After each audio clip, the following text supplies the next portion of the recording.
Shalom et bien-aimés dans le Seigneur, c'est bien moi le pasteur Jérémie Ajungwa Mabanga, le responsable du ministère La Main de Dieu. Oui, bien-aimés dans le Seigneur, par la grâce qui nous a été faite, ensemble nous allons partager sur un thème très important qui est intitulé « Tu ne mourras pas avant que la promesse de Dieu s'accomplisse dans ta vie ». Parce que tu as reçu la promesse. Aujourd'hui, je suis venu t'affirmer et te confirmer que Dieu t'a fait la promesse. Et cette promesse va te réclamer. Même si tu es en train de passer dans les moments difficiles. Même si tu es en train de traverser le vallée de l'ombre de la mort. Même si tu es en train de souffrir. Même si tu es en train de vivre dans les calamités.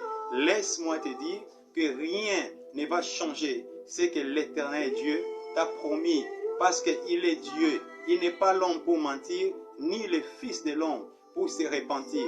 C'est-à-dire tout ce qu'il promet, il finit par le réaliser. Bien-aimés, nous sommes basés sur le livre de Genèse chapitre 39 à partir du premier verset jusqu'à 23. Aussi Genèse chapitre 40 à partir du premier verset jusqu'à 23. Aussi Genèse chapitre 41 à partir du premier verset jusqu'à 40. Bien-aimés, nous allons parler d'un homme que nous tous connaissons, nous connaissons très bien, au nom de Joseph. Joseph était le 11e fils des 12 fils de Jacob et sa mère était Rachel. Bien-aimés, ici, si nous lisons tous les livres de Genèse, chapitre 39, à partir du premier verset jusqu'à 23, nous allons voir que Joseph était vendu à Potiphar et il était dans la maison de Potiphar.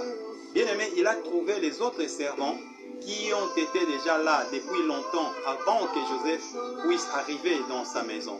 Et Potiphar a donné à Joseph le travail qu'il donnait à tous les serviteurs comme d'habitude.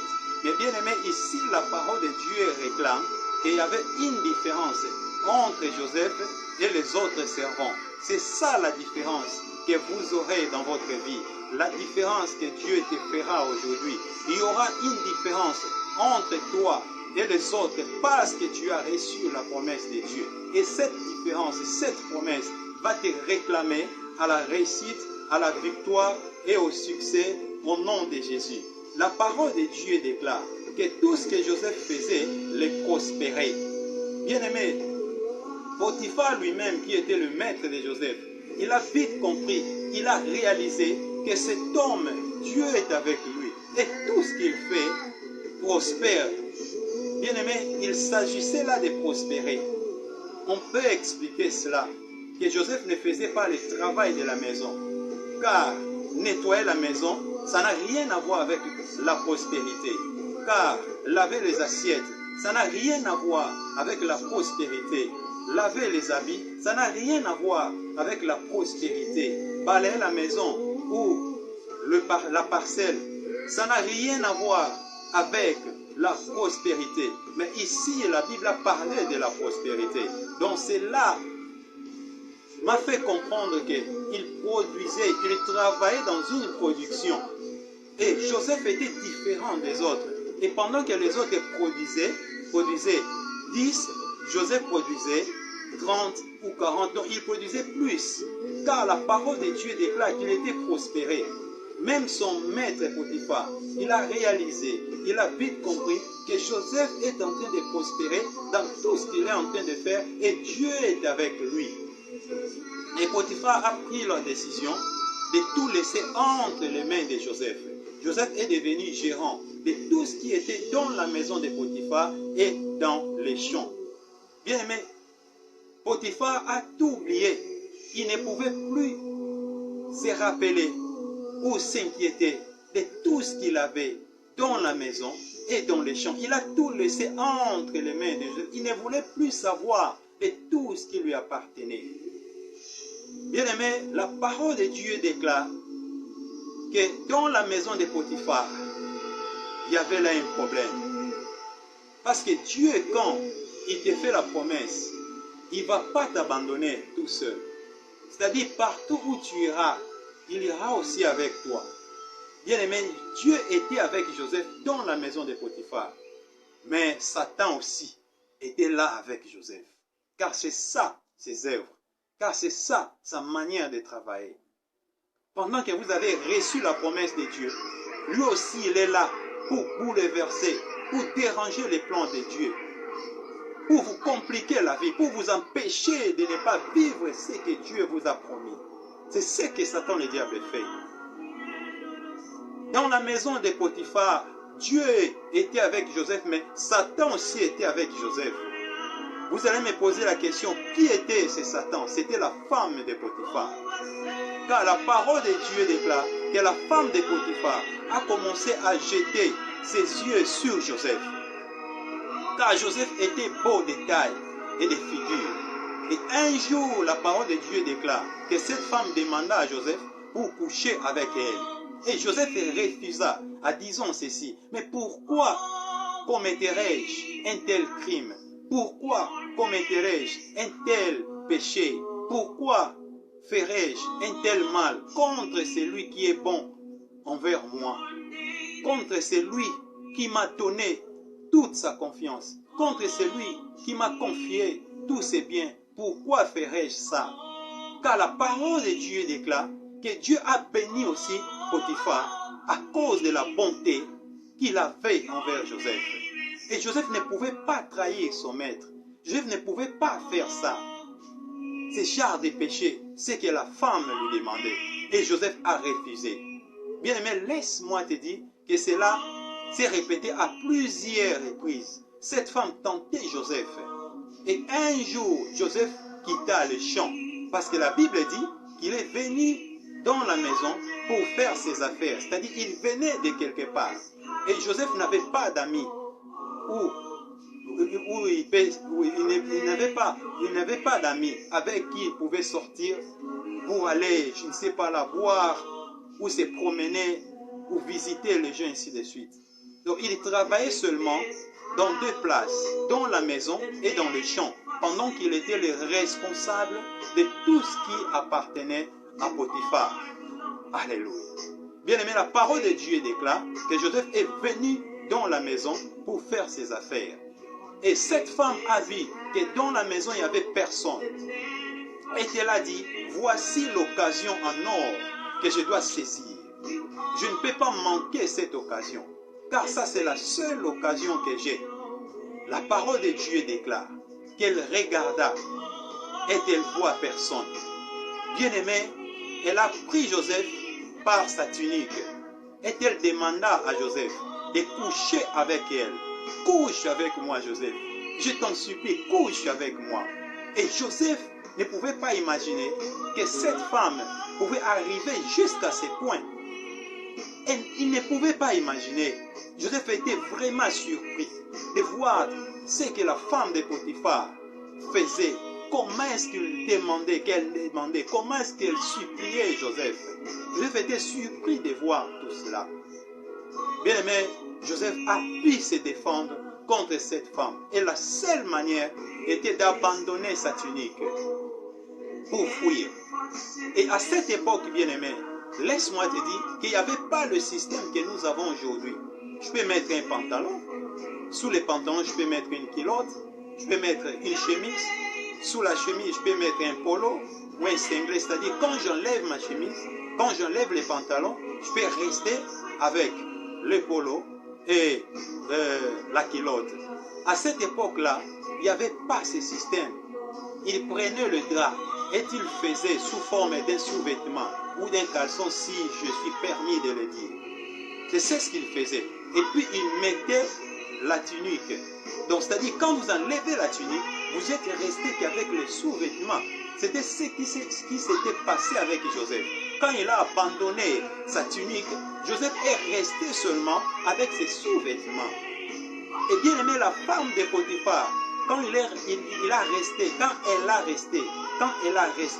avec la tunique de Joseph, la parole de Dieu déclare qu'elle a crié. Elle poussait un cri, un grand cri. Et le servant qui était hors de la maison, ils ont entendu la voix de la femme de Potiphar pendant qu'elle criait. Et ils disent: mais c'est pas ça la femme. de Potiphar, de notre maître qui est en train de crier, mais qu'est-ce qui est en train de lui arriver? Car c'est Joseph qui est allé là. Qu'est-ce que Joseph a fait? Bien-aimé, laisse-moi te dire que les servants que Joseph a rencontrés dans la maison de Potiphar n'aimaient pas Joseph. Car ils étaient là avant lui. Il est venu subitement, il a commencé à dominer sur eux. C'est ce qui se passe aussi dans le monde actuel. Vous êtes dans un lieu où vous avez trouvé des gens qui ont été déjà là avant vous. Bien aimé, subitement comme ça, à travers l'intelligence que vous avez, et vous commencez à dominer sur eux. Vous êtes promis parce que vous avez fait des exploits. Et les gérants ou les DG ou les PDG a vu que ce monsieur est très intelligent. Il doit être gérant, il doit gérer tous ces hommes. Bien aimé, c'est là aussi se passe. On vous combat à cause de ça. On va vous combattre. On ne va pas vous aimer, on va vous haïr. C'est ce qui s'est passé avec Joseph. Il était haï. Parce qu'il a gagné toute la confiance. Imaginez-vous que la parole de Dieu a dit que Potiphar ne voulait plus rien savoir de tout ce qui lui appartenait dans sa maison et dans les champs. Il a tout laissé entre les mains de Joseph. Bien, mais personne ne pouvait aimer ça. La personne qui vous a trouvé, subitement comme celle domine sur vous. Quand ils ont entendu la voix de la femme de Potiphar, comme elle criait, bien aimé, ils sont venus, ils ont vu Joseph était presque nu. Je peux dire nu parce qu'avec le sous-vêtement, tu es nu. Et la tunique de Joseph était entre les mains de la femme de son maître Potiphar. Et la femme plaira. Et elle dit ceci: voilà ce que votre maître a fait. Il nous a amené les brais ici pour se moquer de nous. Il est venu coucher avec moi. Et je l'ai pris par sa tunique. Et pendant que je criais, il a eu peur et il a fui. Bien, mais qui pouvait imaginer que Joseph était innocent? Les servants de Potiphar sont allés arrêter Joseph. Ils l'ont ligoté jusqu'à ce que le maître va venir à la maison. Et le maître est rentré à la maison. Bien aimé, il a trouvé sa femme en train de pleurer avec la tunique de Joseph à son côté sur le lit, là où elle était assise. Et la femme a répété de mêmes paroles. Voici ce que tu as fait. Tu nous as mené les brais ici pour se moquer de nous. Il est venu coucher avec moi. Et je l'ai pris par la tunique. Et pendant que je criais, il a eu peur et il a fui. Bien aimé, on a amené Joseph à Potiphar. Et Potiphar regarda Joseph. Il était presque nu. Et après la parole de Dieu, commente qu'il était beau de figure et de taille. Bien aimé, qui pouvait imaginer que Joseph était innocent? Potiphar ne pouvait même pas imaginer. Même si sa femme était une menteuse. Mais jusqu'à ce point, tes vêtements se trouvent dans la main ou dans les mains de ma femme. Entre les mains de ma femme. Qui pouvait imaginer que Joseph était innocent? Bien aimé, personne ne pouvait imaginer. Mais bien aimé, comme Joseph avait reçu la promesse de Dieu, c'est la raison pour laquelle le thème de ce message est que tu ne mourras pas avant que la promesse de Dieu s'accomplisse dans ta vie. C'est-à-dire, peu importe ce qui peut t'arriver, peu importe ce que le monde peut utiliser contre toi, bien aimé, rien ne va te tuer, car la promesse de Dieu va s'accomplir dans ta vie selon son temps prévu, comme il a prévu, comme il a préparé lui-même. Bien aimé, Joseph n'était pas un travailleur, mais il était esclave. Il y a une différence entre un travailleur et un esclave. Bien aimé, un esclave n'a pas les droits. Un esclave n'a aucune loi qui peut le défendre. Mais un travailleur a des droits, a aussi la loi qui le défend. Quand il veut terminer son contrat, son contrat, il va décider lui-même que je termine mon contrat, je ne vais plus travailler, je rentre chez moi. C'est ça un travailleur. Et personne ne va l'arrêter. Mais un esclave, il est là au pays. Il obéit. Dans tout ce qu'il obéit. Dans tout ce qu'on lui dit de faire. Il fait tout ce qu'on lui demande de faire. Un esclave est là, il est lié, il est condamné, il est incapable de se défendre. Et Joseph ne pouvait pas se défendre. Et Potiphar regarda Joseph.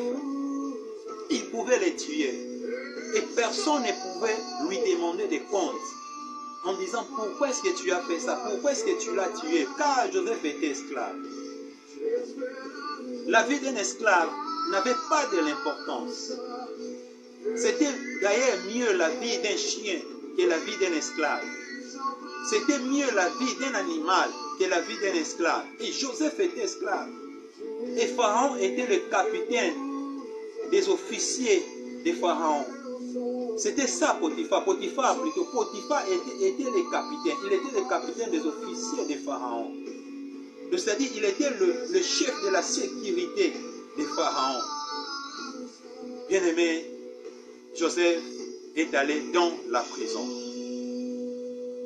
Et dans le même livre de Genèse, chapitre 40, à partir du verset 1 jusqu'à 24, la parole de Dieu déclare que même dans la prison, Dieu était avec Joseph. Ça, Dieu aimé. C'est-à-dire dans l'esclavage, l'Éternel Dieu s'est fait lui-même esclave pour accompagner Joseph. Dans la prison aussi, il s'est fait lui-même prisonnier pour accompagner Joseph. Quel amour, quelle bonté, quelle fidélité que ce Dieu-là a de défendre et d'accompagner le sien, peu importe l'endroit où il se trouve. Bien-aimé, laisse-moi te dire que même si tu es en train de traverser le vallée de l'ombre de la mort, sache-le bien que tu n'es pas seul, mais tu es avec Dieu. Même si tu es en train de souffrir, sache-le bien que dans la souffrance, tu n'es pas seul, tu es avec Dieu. Même si tu es emprisonné quelque part, sache-le bien que dans cette prison, tu n'es pas seul, mais tu es avec Dieu. Dans la fournaise, la parole de Dieu déclare que le quatrième homme est apparu, qui était notre Seigneur, Jésus-Christ de Nazareth, Yeshua HaMashiach. Et dans les fosses lions, les lions étaient incapables de dévorer Daniel, car Daniel était de la tribu de Juda. Et notre Jésus est le lion de la tribu de Juda. C'est-à-dire c'est un grand lion. Alléluia. Il a fermé le gueule des lions. Et il a fait de Daniel un lion. Comment est-ce qu'un lion pouvait dévorer son frère Daniel? Mais c'est ce que l'Éternel Dieu fait. Il nous accompagne partout où nous allons. Car la promesse qu'il nous a faite est en train de nous réclamer dans la victoire, dans le succès, dans la prospérité, dans la bénédiction, dans la vie paisible. Bien-aimé, dans la prison, Joseph aussi prospérait dans tout ce qu'il faisait. Et les responsables de la prison, il a vu ce que Potiphar aussi avait vu dans sa maison. Concernant Joseph, lui-même aussi a dit, mais quelle sorte d'homme est ce monsieur? Il est prospéré dans tout ce qu'il fait. Et à son tour, il a tout abandonné entre les mains de Joseph. Et la parole de Dieu déclare qu'il ne voulait plus rien savoir, qui lui appartenait. Il a tout abandonné entre les mains de Joseph. Et Joseph est devenu encore gérant de tous les prisonniers qu'il a rencontrés ou trouvés dans la prison, là où son maître Potiphar l'a mis. C'est ce que Dieu va aussi faire avec toi. Bien aimé, peu importe là où on va te jeter, Dieu sera là avec toi. Alléluia. On peut te jeter dans une citerne plutôt. laisse-moi te dire que Dieu sera avec toi là, dans cette citerne. L'Éternel Dieu sera là avec toi. C'est ce que Dieu fait. Bien-aimé, il a trouvé des officiers. Les chansons, les chefs des échansons et les chefs des panetiers. Les chefs des échansons ou les chansons. Les chansons et les responsables des boissons, c'est-à-dire tout ce qui est boisson. Les vins, le bière, de l'eau, ainsi de suite. Tout ce qui est boisson. C'est ça la responsabilité de la chanson. Et les panetiers, eux les responsables de tout ce qui est nourriture, c'est-à-dire la cuisine, est sous sa responsabilité. Tout ce qui est nourriture, c'est sous sa responsabilité. Maintenant, ils faisaient quoi dans la prison? Car ils étaient cuisiniers, et les chansons, et les panetiers. Ils n'étaient pas des hommes politiques. Ils n'étaient pas des hommes politiques. Ils ne faisaient pas la politique pour contredire Pharaon dans une réunion ou dans une mission. Leur rôle ou leur responsabilité était dans la cuisine. Les chansons, c'était pour les boissons, et les panetiers, c'était pour la nourriture, les pains, ainsi de suite, les gâteaux, ainsi de suite, et les bénis. Bien-aimés, qu'est-ce qu'ils ont fait pour être dans la prison? Ici, la Bible n'a pas relaté, mais par l'aide de l'Esprit Saint, Pharaon était dictateur. C'est-à-dire qu'il s'agissait seulement d'une malaise de l'estomac qui était causée par le régime alimentaire. C'est-à-dire que Pharaon avait un problème de l'estomac causé par le régime alimentaire.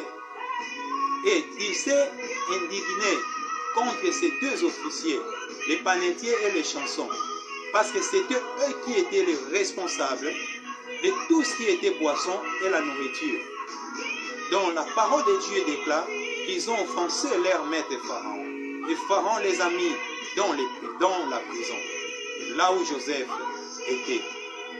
Et bien aimé, les deux ont eu un songe, chacun selon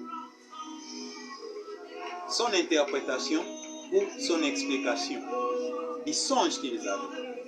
Maintenant, comme il n'y avait personne qui pouvait interpréter les songes que les deux avaient eu, bien aimé, ils étaient tristes. Et Joseph est venu vers eux. Il les a vus. Ils étaient vraiment tristes. Ils ne parlaient pas. Ils étaient seulement comme ça. En train de penser à ce qu'ils ont vu, les songes qu'ils ont eus. Et pendant qu'il n'y a personne qui peut interpréter ces songes, il s'est posé beaucoup de questions.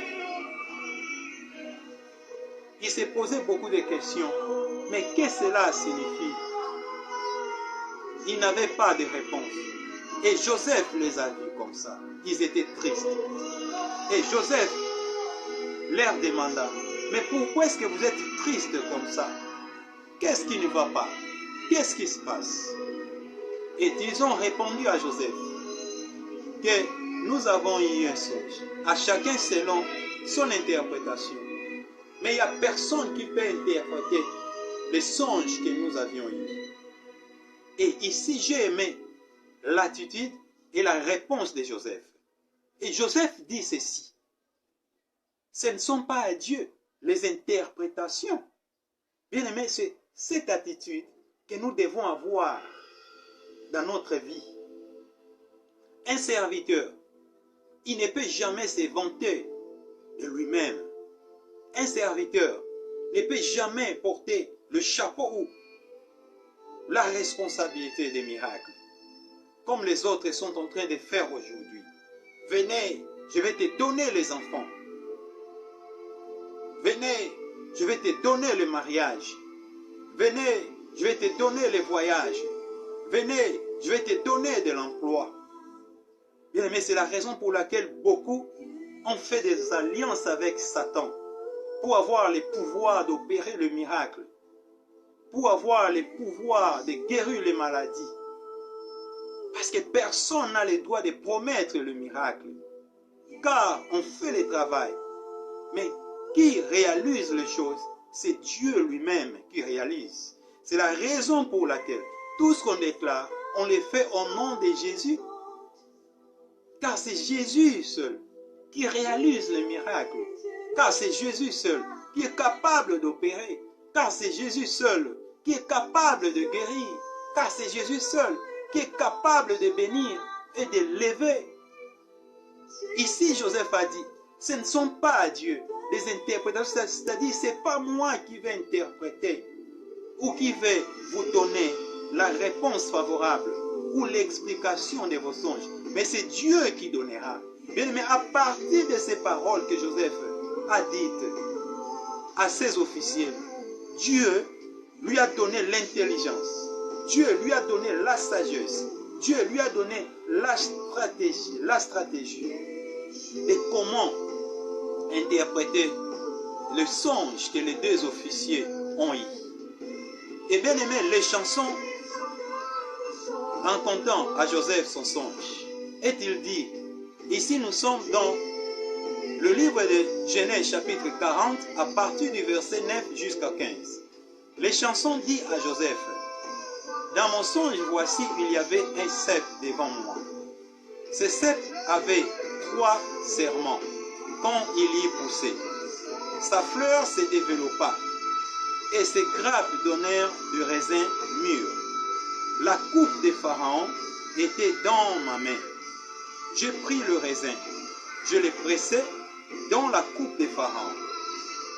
Et après avoir entendu le songe que les chansons avaient, la parole de Dieu déclare que Joseph dit ceci. Les 3 serments sont les 3 jours. Dans les 3 jours, Pharaon va élever ta tête. Il va te rétablir à ta responsabilité, à ta fonction. Et tu donneras la coupe de vin à la main de Pharaon. Bien aimé, après avoir interprété le songe de les chansons, l'épanetier a aimé la manière dont Joseph a interprété le songe. Lui aussi, dans le verset 16 jusqu'à 23, il dit ceci.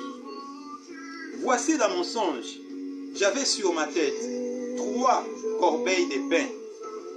Dans la corbeille la plus élevée, il y avait pour Pharaon des mets de toute espèce cuits au four.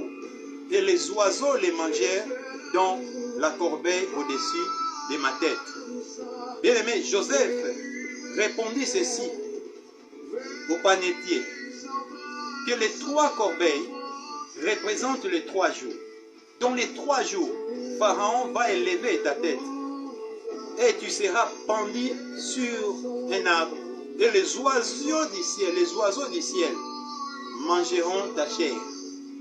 Bien aimé, après les 3 jours, la parole de Dieu déclare que c'était le jour de l'anniversaire de Pharaon. Et Pharaon éleva la tête de ces 2 officiers, les chansons et les panetiers. Sauf que pour les chansons, il était rétabli dans sa fonction et il a donné la coupe de vin à la main de Pharaon. Mais pour les panetiers, il était pendu sur un arbre comme Joseph avait déclaré. Et Joseph ici, quand il a interprété le songe de les chansons, il lui a demandé un souvenir. Il a dit, il ne faut pas m'oublier, parle de moi à Pharaon pour me faire sortir d'ici, car injustement je t'ai enlevé de la terre des Hébreux. Et ici dans la prison, je n'ai rien fait pour être emprisonné. Ça dit, Joseph ne se sentait pas bien. Et la parole de Dieu déclare que les chansons, tout était bien avec lui. Il se souvenait plus de Joseph. Il a oublié Joseph. Et après les 2 ans passés, Dans le même livre de Genèse, chapitre 41, verset 1 jusqu'à 40, la parole de Dieu déclare que Pharaon avait eu un songe. Et le songe qu'il avait eu, il n'y avait personne qui pouvait interpréter ce songe. Et Pharaon était vraiment troublé dans son esprit. Car il a appelé les magiciens. Il a appelé les hommes sages. Il a appelé les docteurs. Il a appelé tous les hommes intelligents, tous les hommes sages, les magiciens, les prêtres de l'Égypte. Mais personne ne pouvait donner une réponse favorable au Pharaon. Bien-aimé dans le Seigneur, Pharaon était vraiment troublé dans son esprit. Et pendant qu'il cherchait la solution, pendant qu'il s'inquiétait de la réponse que personne ne pouvait lui donner, ici la parole de Dieu déclare que les chansons s'est souvenu plutôt de Joseph. Il s'est souvenu de Joseph. Et il a mentionné Joseph à Pharaon en disant ceci. Aujourd'hui, je me souviens. Aujourd'hui, je me souviens de ce que nous avions fait. Que Pharaon était offensé. Et Pharaon a pris la décision de nous mettre dans la prison. Et pendant que nous étions là, dans la prison, on a eu deux songes. C'est-à-dire, chacun de nous, selon son interprétation. J'ai eu mon songe et les panetiers aussi avaient eu son songe. Et il y avait là un jeune homme hébreu qui, après avoir lui rencontré nos songes, il a interprété. Et cela s'est passé exactement comme il a déclaré. En moi, je suis rétabli encore dans ma fonction. Mais au panetier, il était pendu sur l'arbre comme Joseph avait déclaré. Et la parole de Dieu déclare que Pharaon a envoyé les gens pour aller appeler Joseph. Bien-aimé, c'était ça le message que l'Éternel Dieu a envoyé aujourd'hui. L'Éternel Dieu te dit aujourd'hui qu'il y aura des situations difficiles. Il y aura des problèmes que personne ne sera capable de donner la solution. Il y aura des séminaires que rien ne va commencer si tu n'arrives pas sur les lieux. Il y aura des fêtes que rien ne va commencer sans ta présence. Car tu as reçu la promesse de Dieu. Et cette promesse va te réclamer dans de grandes choses. C'est-à-dire, tu ne mourras pas avant que cette promesse s'accomplisse dans ta vie. Comme c'était passé avec Joseph, cela aussi se passera avec toi. Car tu ne seras pas les premiers à être déçus des promesses de Dieu. Dieu ne l'a pas fait avec les autres. Il ne le fera pas aussi avec toi. Tes problèmes, tes difficultés, la situation difficile que tu as, tout ce que tu es en train d'affronter ne peut rien changer dans la promesse de Dieu. Dieu va réaliser tout ce qu'il a fait comme promesse. Le monde te voit en train de souffrir. Ils sont en train de se moquer de toi en disant de n'importe quoi, que Dieu t'a abandonné, que tu as péché contre Dieu.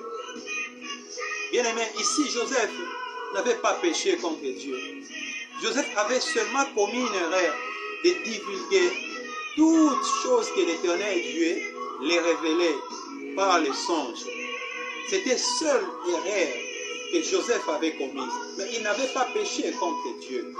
C'est la raison pour laquelle, dans l'autre message, je vous ai dit, il ne faut pas commettre, ne commettez pas l'erreur que Joseph a commise. Ça, c'était dans l'autre message qui est passé. Maintenant, nous sommes dans la promesse de Dieu. Dieu t'a fait la promesse. Tu es en train de souffrir aujourd'hui. Tu passes des moments difficiles. Cette promesse va se réaliser. Au nom de Jésus. Tu ne mourras pas. Tu vivras.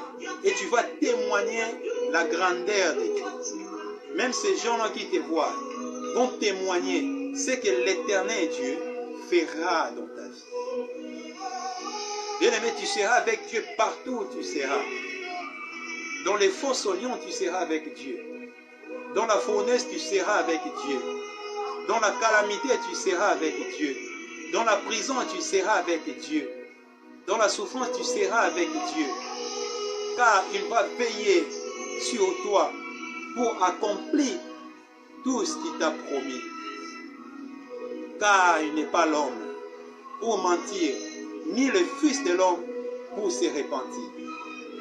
Bien-aimé, ça c'était seulement la première partie de notre message, que tu ne mourras pas avant que la promesse de Dieu s'accomplisse dans ta vie. C'était votre frère, le pasteur Jérémie Ajunwa Mabanga, le responsable du ministère La Main de Dieu. Bien-aimé, par sa grâce, nous allons voir notre deuxième partie qui sera la continuité. Et là, nous allons voir comment est-ce que c'était déroulé des choses entre Joseph et Pharaon et les autres officiers qui étaient dans les palais du roi. Parce que Joseph était invité rapidement. C'est ce qui va se passer aussi dans ta vie. On va te chercher. On t'a négligé parce que tu n'as rien. On t'a rejeté. On t'a rejeté parce que tu n'as rien. Bien-aimé, il ne faut pas s'inquiéter. Tu as la promesse de Dieu. Seulement tu dois te connaître toi-même. C'est très important de se connaître. Quand tu te connais toi-même et quand tu as reçu la promesse et tu as entendu ce que Dieu t'a dit, ce qu'il fera avec toi. Bien-aimé, même les difficultés, même les insultes, les moqueries des gens, bien-aimé, il ne faut pas abandonner. Il faut fermer tes oreilles pour ne pas entendre tout ce qu'ils sont en train de te dire, pour que la foi vienne de ce qu'on attend. Tu auras la foi à ça, tu vas confier à ça, tu vas croire à ça. Et c'est là, c'est ça qui va te tuer plutôt. C'est ça qui va te tuer.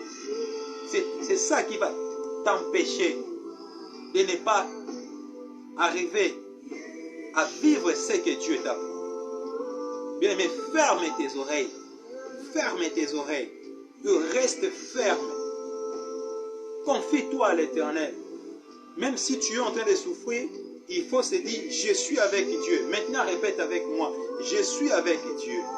Toi qui es en train de passer dans les difficultés, répète avec moi, je suis avec Dieu. Toi qui es en train de souffrir, répète avec moi, je suis avec Dieu. Toi qui es en train de traverser le vallée de l'ombre de la mort, répète avec moi, je suis avec Dieu. Maintenant, répète avec moi, je ne mourrai pas avant que la promesse de Dieu s'accomplisse dans ma vie.